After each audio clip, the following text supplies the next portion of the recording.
Hi అండి. ఈరోజు cabbage పెసరపప్పు కూర చూపించబోతున్నాను. దానికి కావాల్సిన పదార్థాలు చూద్దాం. క్యాబేజీని తరిగి పెట్టుకోవాలి.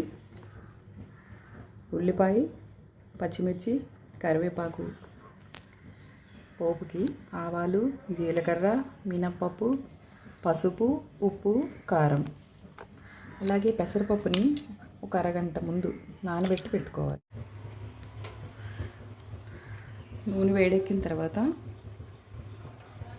పోపు దినుసులు వేసుకుందాం. ముందుగా ఆవాలు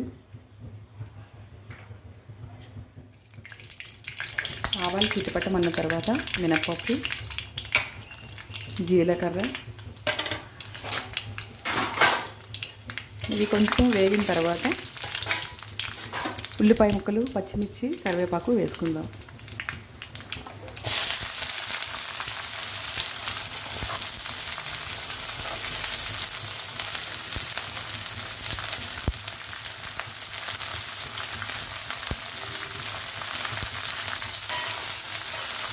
ఇది బాగా ఫ్రై అవ్వనిద్దాం.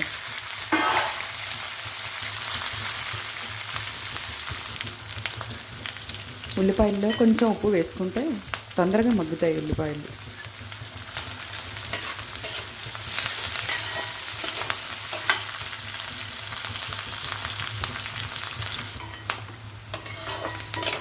ఎప్పుడైనా పప్పు కూరలకి వెల్లుల్లి ఉంటే బాగుంటుందండి. వెల్లుల్లి వేసుకుంటే బాగుంటుంది, కానీ నా దగ్గర వెల్లుల్లి అయిపోయాయి, అందుకని ఇవాళ వేయలేదు.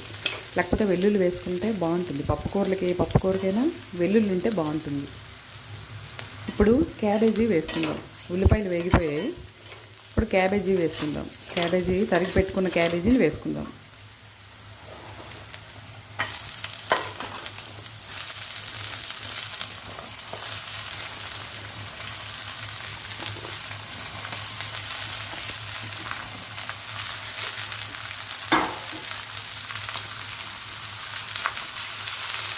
క్యాబేజీని కొంచెం సేపు వేగనిద్దాం.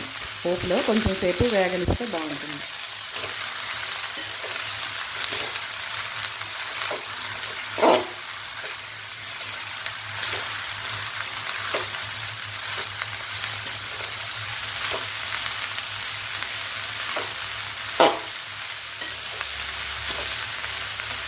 ఇప్పుడు పసుపు, ఉప్పు, కారం అన్నీ ఇప్పుడు వేసేస్తుంది.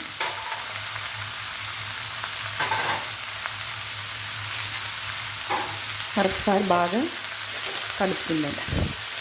కొంచెం సేపు వేగిన తర్వాత పెసరపప్పు వేసుకుందాం.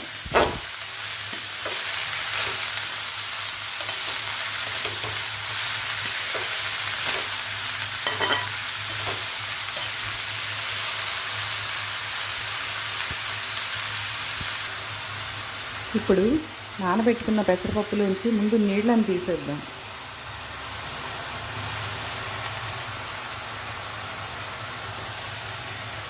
నీళ్ళని తీసేసి ఇప్పుడు ఈ పెసరపప్పుని క్యాబేజీలో వేసుకుందాం.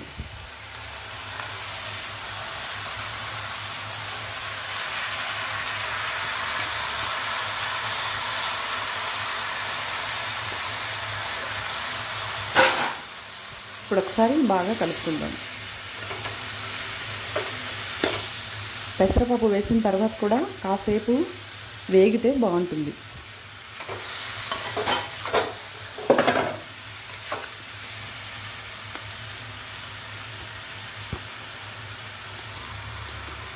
నేను మొదట్లో టమాటాలు మర్చిపోయానండి చూపించడం. మన పులుపుకి సరిపడినన్ని టమాటాలు తీసుకొని దాన్ని ప్యూరీ చేసుకొని ఉంచుకున్నాను. ఇప్పుడు ఇది కూడా వేసుకుంటున్నాను.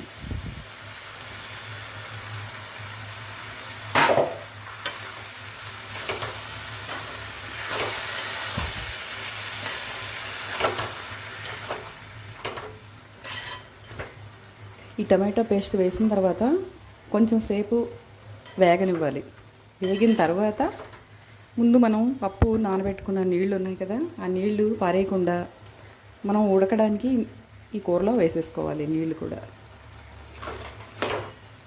ఈ టమాటో పచ్చివాసన పోయే వరకు కాసేపు అలా వేగనిద్దాం. ఒక 2 నిమిషాలు వేగనిచ్చిన తర్వాత నీళ్లు పోసి మూత పెట్టి ఉడకబెట్టుకుందాం, మగ్గించుకుందాం. అప్పుడు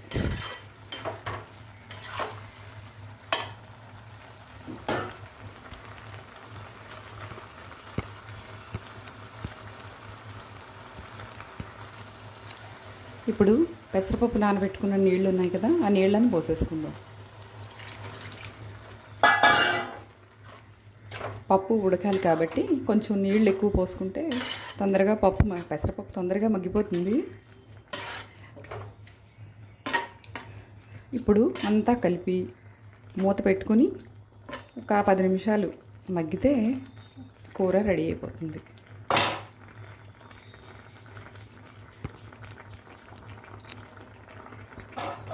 ఇప్పుడు అంతా ఒకసారి కలుపుకొని మూత పెట్టుకుందాం.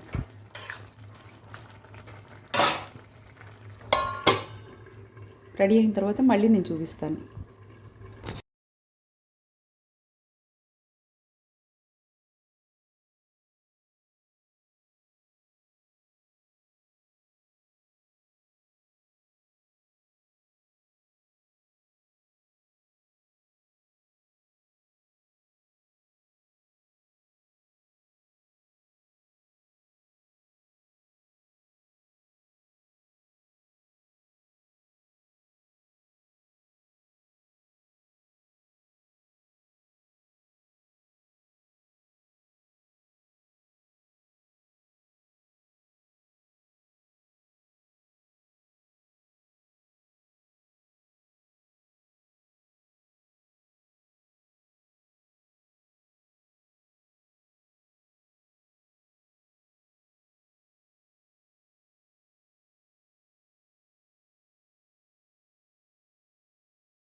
కూర అయితే దగ్గర పడిపోయింది. పప్పు అంతా చక్కగా మగ్గిపోయింది. చక్కగా క్యాబేజీ కూడా బాగా ఉడికిపోయిందండి. కూర రెడీ అయిపోయింది. ఇప్పుడు సర్వింగ్ బౌల్లోకి తీసుకుందాం.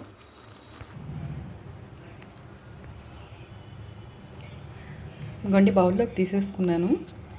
నేను ఒక విషయం చెప్పడం మర్చిపోయాను. ఇలాంటి పప్పు కూరలు ఏవైనా చేసుకునేటప్పుడు చివరిలో ఒక చెంచా నెయ్యి వేసుకుంటే చాలా బాగుంటుంది. కూర అయితే చాలా రుచిగా కమ్మగా ఉంటుంది. ఒక చెంచా నెయ్యి వేసుకోండి. నేను అది మర్చిపోయాను. నేను వేసాను, అది వీడియో తీయలేదు, మర్చిపోయాను. ఓకే అండి, బాయ్. దయచేసి ఎలా ఉందో కామెంట్ చేయండి. ప్లీజ్ లైక్ చేయండి, షేర్ చేయండి, సబ్స్క్రైబ్ చేసుకోండి మన ఛానల్ని. Okay, thanks for watching.